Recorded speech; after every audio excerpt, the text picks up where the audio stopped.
My next guest is going to be back in action, taking on Taylor Lapilus, UFC Fight Night, June 8th. It is Cody Stamann back here on the program. Cody, how's it going? Good, man. How are you? Doing great. For those who don't know, my computer just crashed and we lost like the first half of the interview. So we're kind of redoing this, but I got a lot of info here, which is great. So you were telling me you tore your bicep end of last year. That's why you've been out for so long. And you know, you sort of talked about it being a bit of a positive for you. Why don't you tell our audience for a second time here? First time they didn't get to see it, but for the second time, why that was actually a good thing for you? Yeah, I mean, obviously tearing your biceps never a good thing, but you know, in a lot of ways, I feel like it was almost necessary to kind of get that, like, light that fire under my butt again. I'm approaching things a lot differently. Like, I'm a lot more grateful for the opportunities and the opportunity that I have to fight in the UFC. You know what I mean? I had a long time to sit on the couch, think about, you know, what I'm doing, why I'm doing it. And as I sit in my couch in my beautiful house with all the things that I always dreamed of having, I realized that, you know, like, I am so ungrateful for everything that's happened in my life. And I'm just coming at things from a place of gratitude, you know what I mean? And I'm super thankful, you know, that I tore my bicep, because I feel like if I wouldn't have, I'd still be in that rut. And, yeah, I mean, I'm here, I'm strong. My bicep is 100% healed. If not stronger, you know what I mean? Doing nothing but shoulder and arm exercises for months makes you, incredibly strong in your arms and shoulders. And, I'm ready to knock somebody out. Yeah, we're looking forward to it. When did you actually find out about this fight? How much notice did you get? I had like 10 weeks. I had a long time.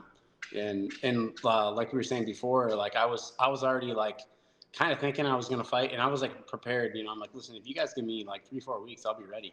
Cause I was, sparring Patchy Mix, you know, 10 rounds a week. You know, he's getting ready for a championship fight, and I was one of his main, sparring partners, you know, coming up for that fight. And I was like, man, I feel great. I'm in great shape. Like, let's do this. And then I, you know, got to get the phone call to fight Taylor Lapilus, who, you know, really wasn't like necessarily on my radar. I watched him, pretty tough, you know, challenging guy. He's got some experience. But, you know, I think, I beat him everywhere. And we'll talk about that in just one sec, but I did want to rewind a little bit, talk about Douglas Silva de Andrade. You were sort of telling me, you know, maybe being a bit more aggressive in that fight. Is that the biggest takeaway, that kind of looking back on that one? I know it was about a year ago. Yeah, I mean, I feel like the whole fight, I was looking for that knockout shot. I saw it in film. I saw it in the cage, you know what I mean? And I was just patiently waiting. And in the meantime, you know, Douglas Andrade is, you know, kicking my legs and, you know, throwing humongous shots at me. And I'm paying attention to the fact that, you know, I'm possibly down a round. You know, I thought I won the second round, but, you know, and going into that third round, I was, you know, asking my corner, like, hey, did I win that second round? They're like, yeah, it's 1-1. You got to go win this round. And that's like the decision. I was like, okay, well, I'm going to step on the gas a little bit. And then the whole fight changes, you know, and I just go out and absolutely steamroll him in the third round and knock him down twice, you know, almost finish him. Big mistake on my part, not putting him away. But, yeah, I mean, but leaving that fight, I'm like, what was I doing? Why wasn't I not offensive from the get-go? You know, and that's kind of been a crutch for me. You know, I can beat guys with counter striking, but you know, not being offensive enough. And like, I have to change that if I want to survive and thrive in this division. You know, this is a crazy division. This is the toughest division in the UFC. So if I want to survive at 135 pounds, like, I have to be offensive. I have to put guys away, you know? So I'm not really like counting the rounds. Like, I just need to go out from bell to bell and literally try to take your head off the entire time. And that's what I plan to do next weekend. How are you looking at Taylor as far as the style matchup in this fight? How do you feel like you match up against him? Yeah, I mean, I think with how long he is and how well he kind of fights behind his guard, definitely presents some challenges. But I've had some great looks in camp. You know, I feel like I got some really good looks from Ode Osborne, who's like literally the exact same, like, reach, height, fights very similar to him.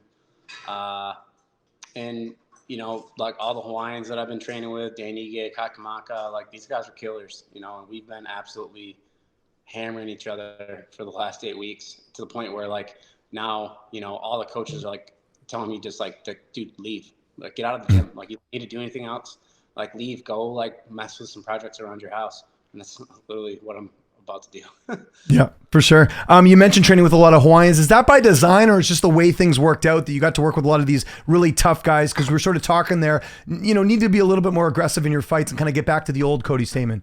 Yeah. I mean, there's a couple, Pooney and Rodney. They're two up and coming 25 pounders, both very, very good boxers, and they're southpaw. So I spar with them a lot.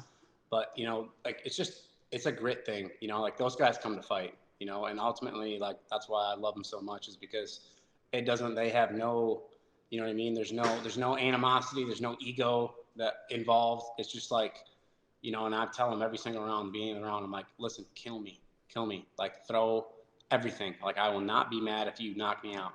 And luckily, I'm still here. Yeah, for sure. How about the weight? I mean, you always make weight. You seem like you're always kind of living that lifestyle and all that. How's all that going ahead of the fight, especially after such a big layoff?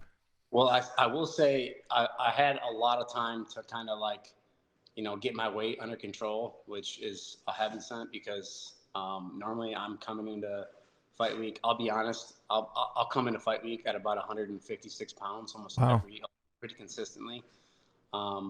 I'll cut weight Monday so that Tuesday, the UFC is not completely freaking out.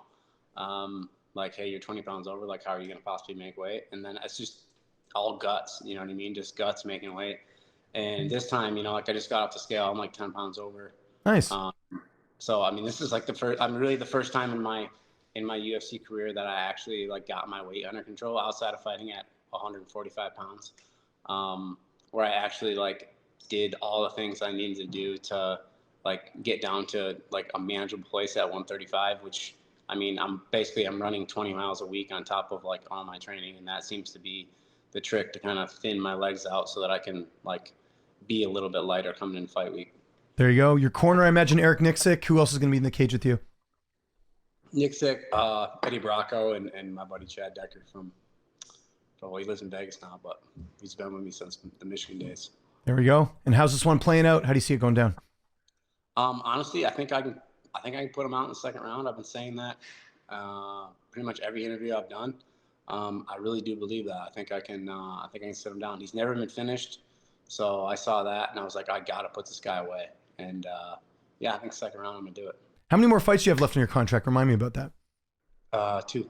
Okay, so this is kind of a good one because you win this, you can kind of go back on the last one and renegotiate. Because we were just talking, I think, in the last interview that people didn't get to see, but you've been in the UFC for a while now, right? Like that's got to feel good that you're still here and still performing at a high level. Do you ever get a chance to kind of reflect on your UFC career at all? Yeah, I did actually, and through all the peaks and valleys, I've never really had time to like actually sit down and like think about like. You know what I mean? Because you get in the UFC and everything moves so fast, and it's just like, as soon as you're done fighting, they're like, okay, so microphone in your face, who's next?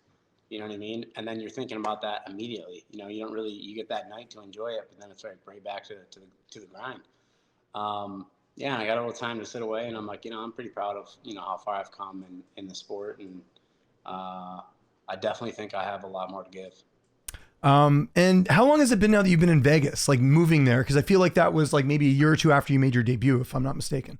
Yeah, like I've been here for like 4 years. That's awesome. So how has that been? Because that was another like big decision back in the day was, coming out to Vegas, leaving Michigan, leaving your family. It's worked out well, obviously. I know that, for you, you've got the house there and you got so much stuff going on, but that's another thing. Like I guess now you're like a Vegas resident, which is, I know for you, you'll always be Michigan at heart. Yeah. I mean, I think I'll eventually end up back in Michigan. I can't see myself living in Vegas, like post fighting, but Vegas it's been great, man. Like you can't beat the weather, the training, everything I do for my lifestyle. This is the best place to live, period. And my last question, top of your division, obviously Sean O'Malley's the champ. It looks like Merab is next. I know you've had a chance to, you fought Merab, you've trained with him, I'm sure a little bit too, out in Vegas. If that fight doesn't end up happening, how do you see that one playing out? Because some people feel like O'Malley's the guy to finish Merab, but then people are like, Merab's the machine. Like, who's going to stop him? Yeah, I mean, the thing about Merab and Sean is I do believe, like, Sean's going to hurt Merab. It's whether can he put him away, because I hurt Merab and that guy recovers like that. You know what I mean? We've seen it time and time again.